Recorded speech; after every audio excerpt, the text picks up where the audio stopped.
Best character. Comic book movie character. Best character. Best character of the past decade. Best character.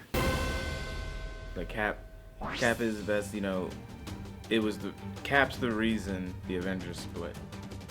Cap's the reason most people became heroes in the first place. That the Allies were able to win the war. They organized S.H.I.E.L.D. The reason for the Hulk, the fact that he was, shit hot at his job, people were like, wow, we need more of this stuff. We need more of this stuff. We need more of this guy.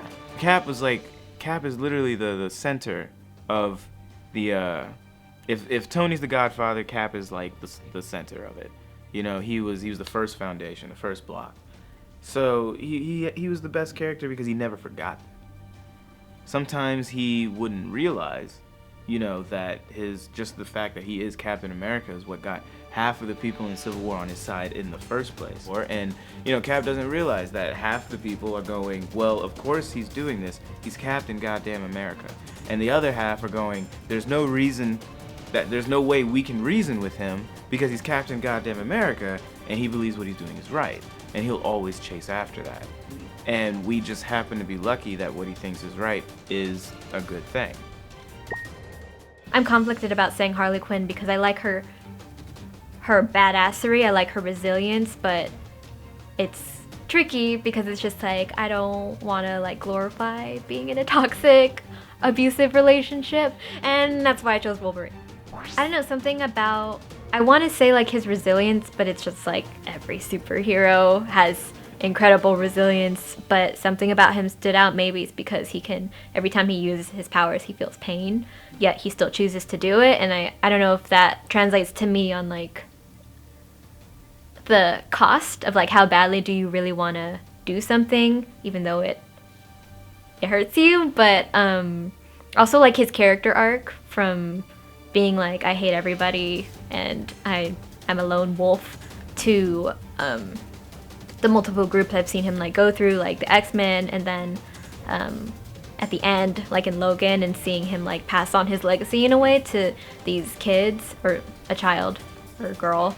He's so significant to me. I've always liked him since the first movie I ever saw him in, but maybe I can feel, how long he's been around, and I don't know, his character's resilience, and maybe it's partly because I like the actor, but just his character, I feel the mortality of it, I guess. Yeah. The cost of everything that his character is doing, instead of I just have superpowers. It's this is painful and I'm dealing with my existence despite everything. I had 3.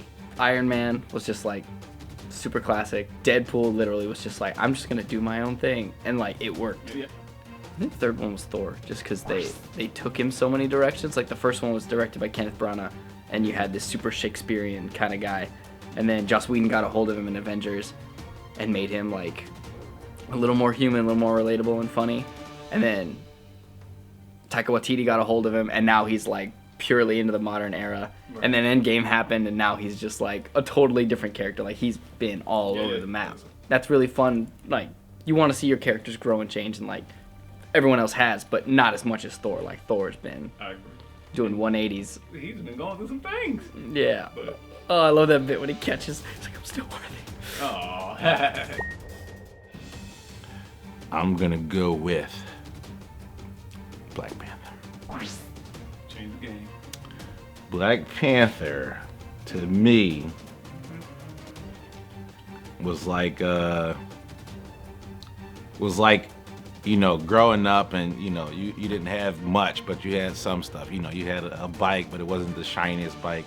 You had some toys, you had some games, you didn't have all the games. But then you got this cousin that's from California, and he just came into town, and you're he got the radio flyer shoes on, the shoes that was in the catalog or something like that, or he got some weird stuff that you're just not used to. But now you're just attracted to him.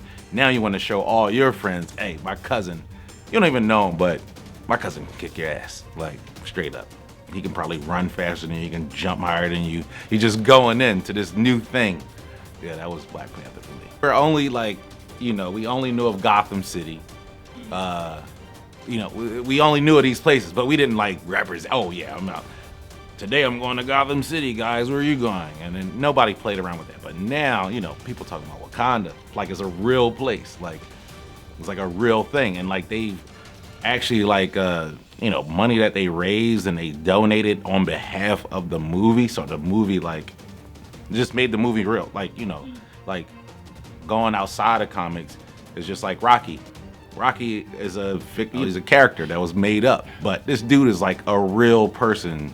And then if you're from Philly, it's even more real. So it's just like, it has that more stickiness to it. So like Wakanda is just like, we will represent Wakanda more than we'll represent Black Panther. So it's like, all right, yeah, he cool, but I'm going over there where it's like, cool, and I can do my little thing over there and all that. So it's just, bigger impact. My second favorite villain is Magneto because he's very much an anti-hero or an anti-villain. He's like an anti. He's an auntie. My honorary mention goes to Wolverine, but my favorite character is Black Widow. She's badass, she's self-made, and she does it all without having powers. She's insanely intelligent. She's also a lone wolf, solo and individual until she becomes part of the Avengers, and then she realizes the importance of having people to have her back and to have her loyalties with. And she comments on that, and about why she needs to be the one to sacrifice herself with Hawkeye when their, beautiful platonic friendship moment. And it's the fact that at least he has a family. She doesn't have anybody. She has these people that love her, her team, but half of the team are gone. So really, if she can sacrifice herself to bring the people that she loves most in the world back, why wouldn't she do that? And I just really, really connected with that moment. So Black Widow is my number one favorite character of all time. Been in 5 movies, 3 of his own. We're talking about Thor. He went from royalty, like the noble, we speak like Shakespeare, all serious first film. I'm like, okay, I like him. I like Chris Hemsworth's portrayal. He's a god. He's supposed to act this way. He says funny things like, this drink, I like it, another. How dare you put your hands on the son of Odin, and then they tase him. He had his funny moments. It was a good enough film. Loki was a good villain. The Dark World, we don't need to talk about it. Never happened. Okay. Then Ragnarok comes along. Mm-hmm.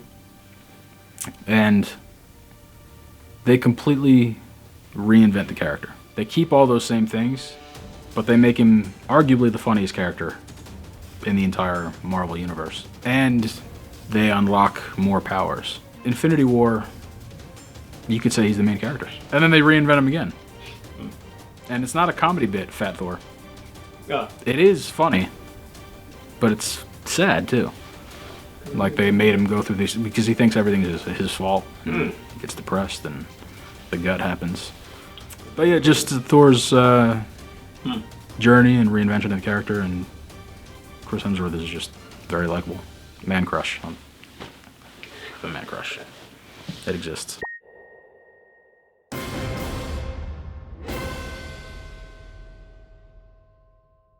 I mean, she maybe got the one up from me that, I wasn't taken in to be a secret agent Russian spy and I didn't get trained in all kinds of crazy things. But, besides that, there's no difference between me and Black Widow. Oh my God.